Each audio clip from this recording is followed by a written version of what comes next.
From Hollywood, it's time now for... Johnny Dollar. This is Bill Chadwick, Northwest Surety Company. Howdy, Bill. How are things in Seattle? Oh, not bad, Johnny, not bad. You tell me, have you ever fallen for the smell of the Yukon? What are you trying to do? Sell me some mining stock? No, but there's a mine I'd like to have you take a look at. Up in the Yukon? Well, actually, it's across the border in Alaska. It's a gold mine, a big one, sitting on top of a rich vein. And why don't you fly on out here and let me tell you about it? Why not? Shall I bring my own pick and shovel? No, Johnny. Huh? Just be sure you bring your gun.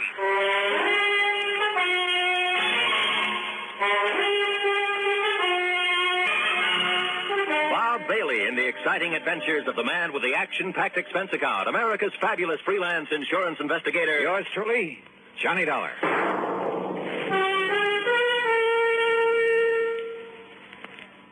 And now, Act One of yours truly, Johnny Dollar.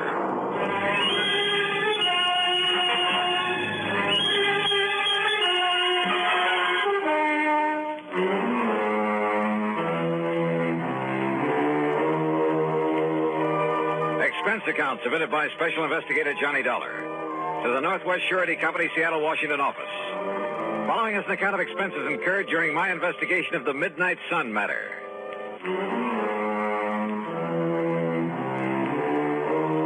Item 1, $164.35, transportation to New York, then a mainliner through Chicago to Seattle. The pilot gave us a beautiful view of Mount Rainier and Puget Sound before we sat down, and at 4 p.m. I was in Bill Chadwick's office at 2nd Avenue and Yesler Way. I'm glad to see you, Johnny. It's been a long time. Yeah, hiya, Bill. Yeah, you sit down. Okay. Now, what was that crack over the phone about bringing along a gun? Well, the men who moil for gold are a pretty tough bunch, Johnny. And sometimes it even goes for the management of a big mining operation. Like what, for instance? Like Universal Consolidated Mining Corporation. Where's that? It's north and east of Fairbanks. Alaska. Yes, even north of Fort Yukon. That means above the Arctic Circle. And what's happened up there? The whole thing sits at the foot of a big glacier. Oh? No problem until recently. Now, through some freak of nature, that glacier is changing its course. No kidding. And from the look of things, maybe a couple of months, maybe a couple of years, or even 10 years. Anyhow, they seem to think that glacier is going to sweep down over the mines, the town, everything. I see. In which case, our company would have to pay for the whole loss. An all-coverage policy, huh? Yeah. And it's occurred to me, Johnny, suppose they've suddenly run out of that rich vein they found up there. You mean that somehow they deliberately caused that glacier to destroy the whole operation? It's a possibility, isn't it? Well, a pretty far-fetched one, if you ask me. Change the course of a glacier? A few sticks of dynamite carefully placed. Oh, come off it, Bill. Did you ever see a glacier? Well, why should one that's been following the same path for thousands of years suddenly decide to head for a few $1 million worth of well-insured property? Look. Go up there and take a look, will you? Okay. How do I get there? One of the company's planes is taking off from here tomorrow morning. They have their own airplanes? Oh, sure. A lot of them. Big 2-engine speedcraft transports. How else do you think they get men and supplies up there? Anyway, you can go along with him. Okay? Okay, why not? Who knows? Maybe I'll strike it rich, come back loaded with nuggets.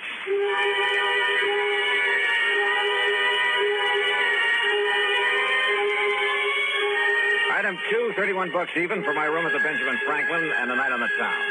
The following morning, well, I suppose I should have wondered why a big cargo plane should take off from a tiny airport far out of town with only the pilot and me on board. Yeah, I should have wondered.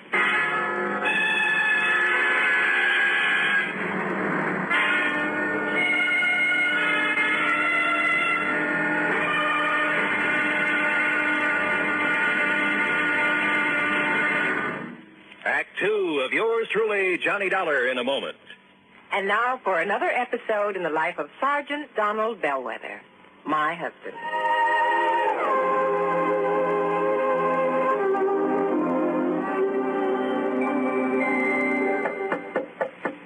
Good morning, Mrs. Bellwether. Would my lady prefer to have her breakfast in bed this morning? Oh, what a perfect husband.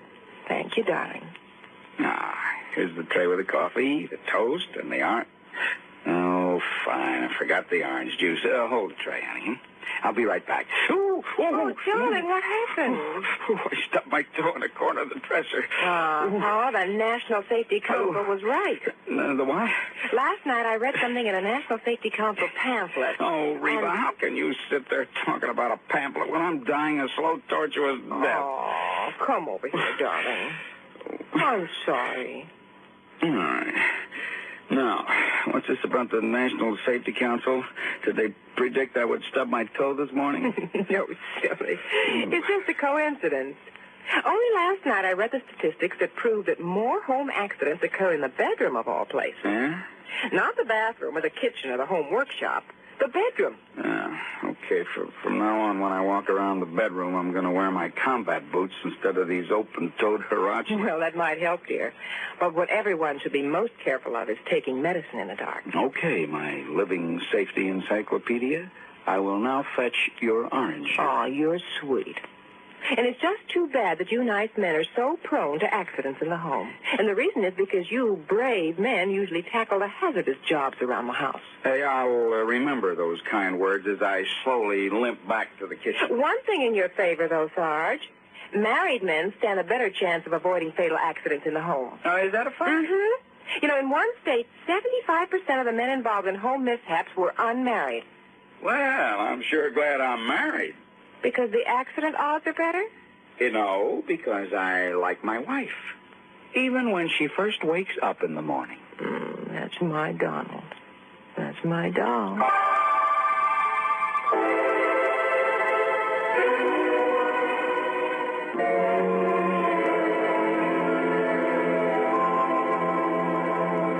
And now, Act Two of yours truly, Johnny Dollar, and the Midnight Sun Matter.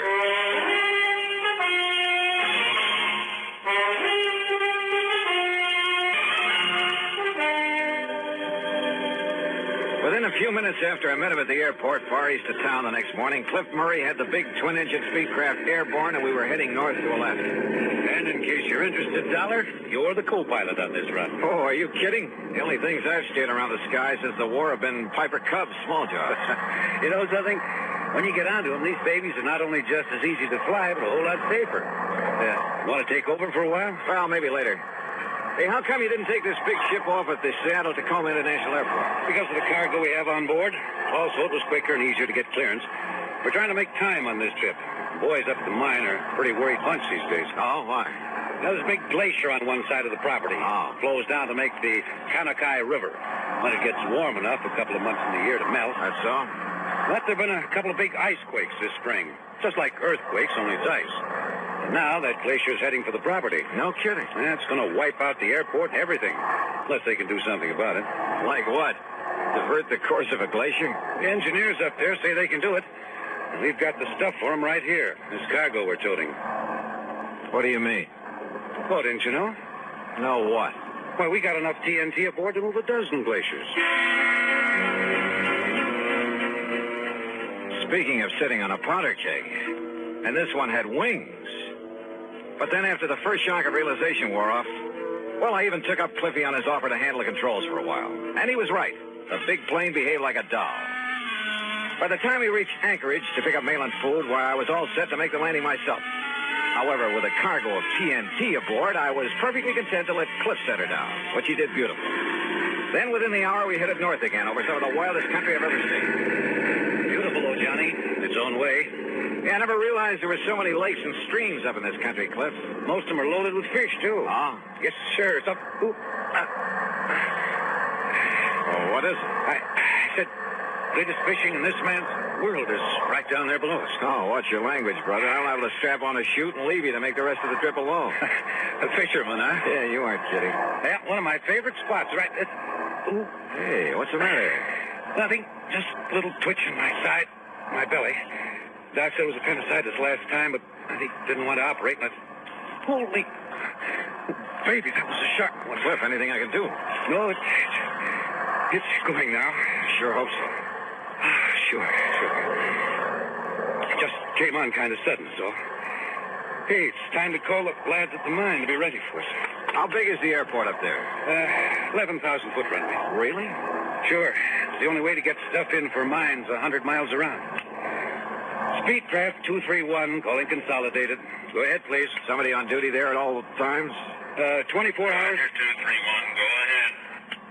We're over Fairbanks on the hour, Charlie. Roger, Cliff, over Fairbanks is 1400 hours. Then roll out the carpet. We'll set down between 14:45 and 50. Roger, Cliff, we'll be ready for you. And that's that. In less than an hour, Johnny, Johnny, take over. Sure, Cliff. Never been this bad before. Now, listen. No. You listen. No matter what happens, take it easy. I'll tell you exactly what to... You can do it, Johnny. You can do it. Now listen.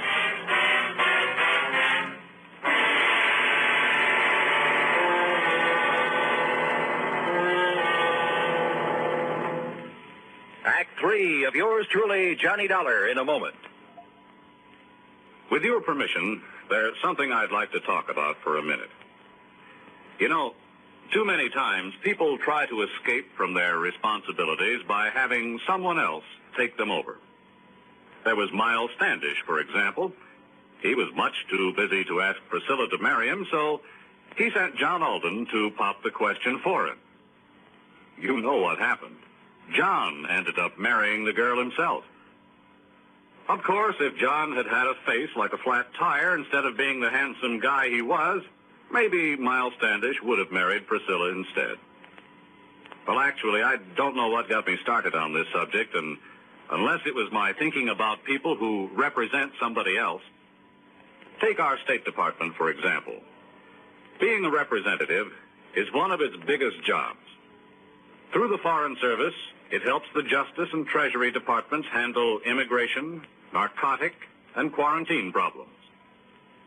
And the Secretaries of Agriculture and Commerce look to the Secretary of State to help keep their fingers on the pulse of foreign markets so they can keep the business firms and farmers of America informed on matters of import and exports. I guess the only connection between these facts and the courtship of Miles Standish is that, like John Alden, our State Department speaks for itself. And now, Act 3 of yours truly, Johnny Dollar, and the Midnight Sun matter.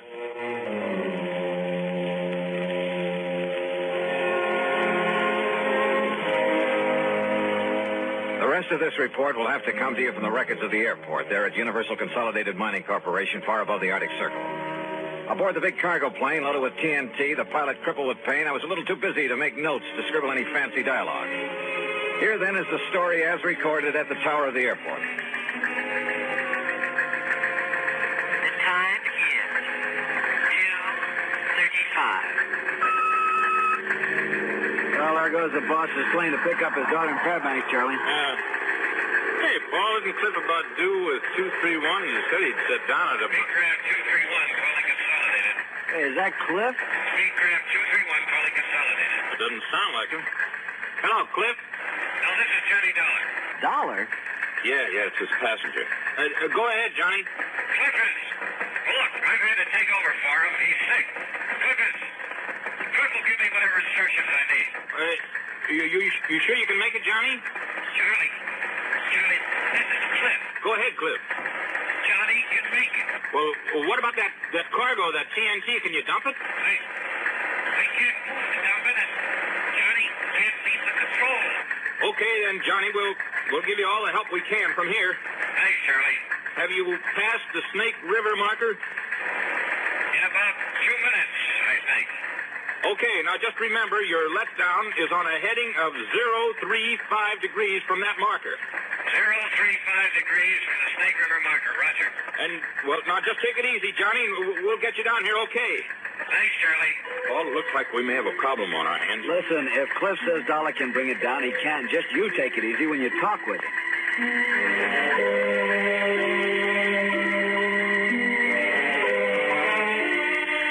Charlie, have you got an engineer down there? Yeah, sure, Johnny. Stand by. Take it, Paul. Johnny, this is Paul Foster. Go ahead. Paul, we're having some trouble getting our landing gear down. So I'm going to make some steep banks and try to get it down by centrifugal force. Yeah, good. You might get the ground crew to stand by, though, because if we can't gear down that way, I guess we'll have to make a belly landing gear up. Okay, Johnny, I got that. How much fuel have you got on board? About 2,000 pounds. Johnny, this is Charlie again. Now listen. Oh, yeah. Johnny, I saw you make your pass. It appears the landing gear door is partially open, which may indicate it's jammed. Any suggestions?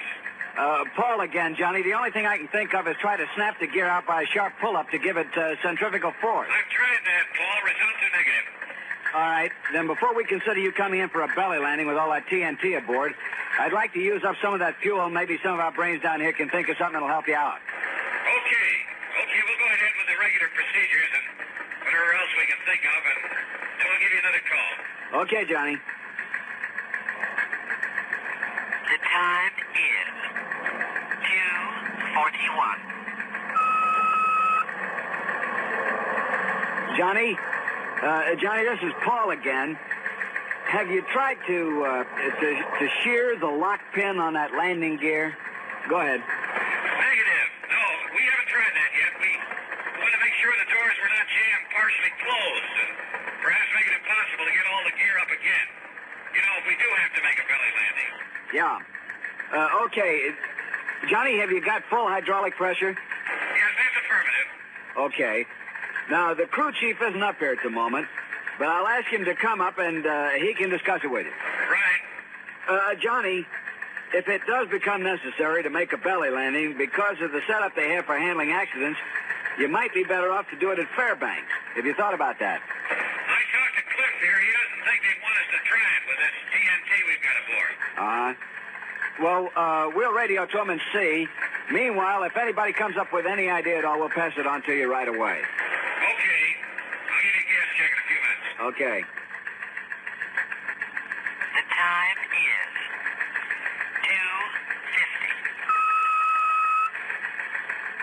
2:50. Johnny, Don Wilkins, our chief engineer, would like to talk to you. I'll put him on the horn. Johnny, this is Don Wilkins. Have you tried the landing gear handle up and down quite a few times to see if it extends any further at any time? Yeah, we've tried it several times. Well, I think I'd try it as many times as possible, Johnny. There could be something binding that may break loose. Now, there's something on it there. Well, it comes off the gear door latches, all right, so it isn't a latch. I'll try it a few more times. The time is 3 o'clock. Exactly.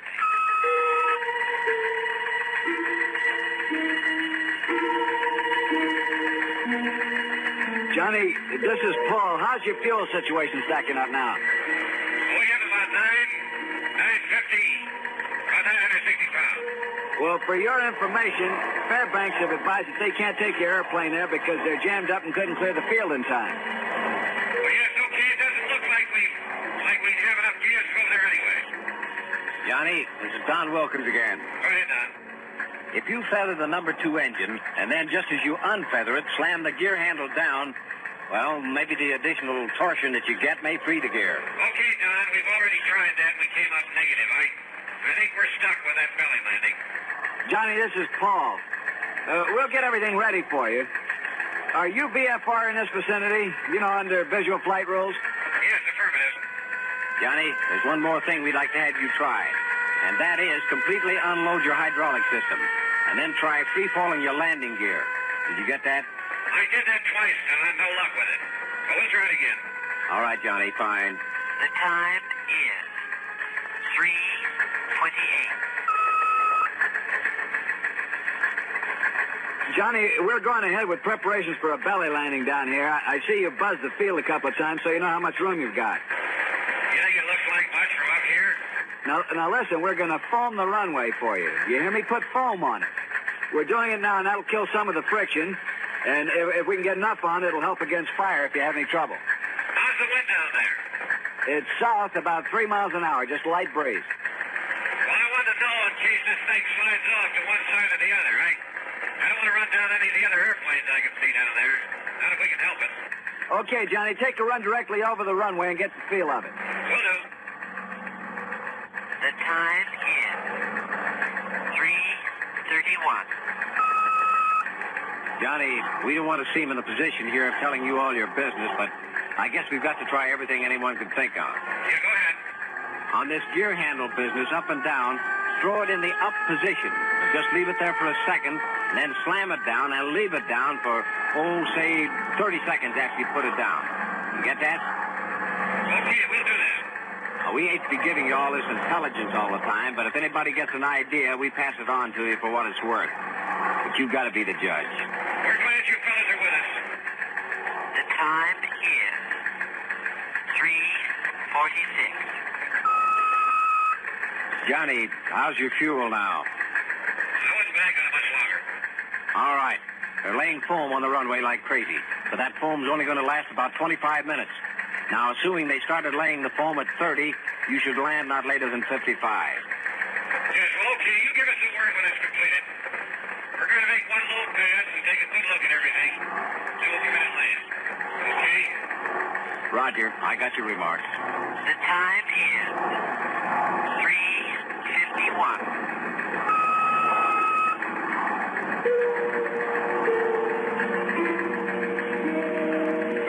Hi, Johnny. I just wondered how you are and how things look to you. Okay. You got a doctor standing by to take care of Cliff? Sure. Everything's ready for you. One comment. Listen. Do not, repeat, do not feather the engines when you sit down. Got it. We'll comply. Okay, Johnny. Okay, we're all set, Don. We're going to make a practice pass over the field prior to the final landing. Okay, Johnny. I won't be talking to you anymore. Paul will take over on your approach and get you down. We're all set for you when you arrive. Good luck. Yeah. Okay. The time is 3:54.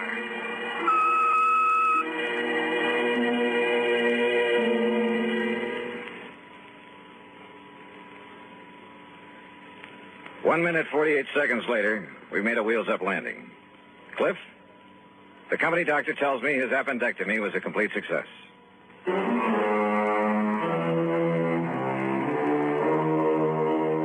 hard-bitten bunch of miners, did you say? Listen, those boys up in that lonely outpost are the salt of the earth. And as for trying to pull something on your insurance company, well, you should have seen how just one good load of TNT put that glacier back on its course. Yes, sir. I hope the vein of gold never runs out for those boys. Expense account total, including gifts for the lads who really brought that plane down, $600 even. Yours truly, Johnny Dollar.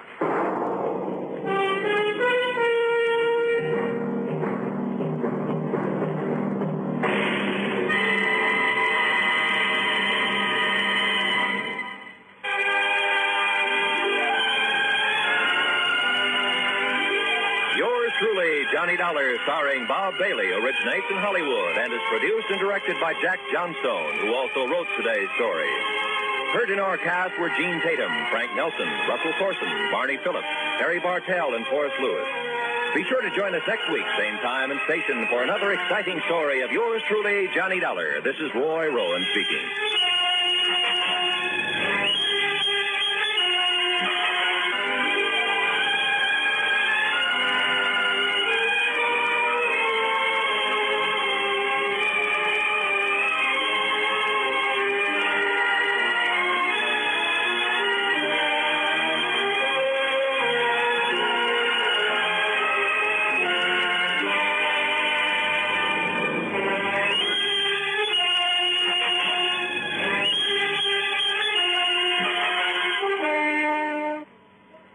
Johnny Dollar has come to you through the worldwide facilities of the United States Armed Forces Radio and Television Service.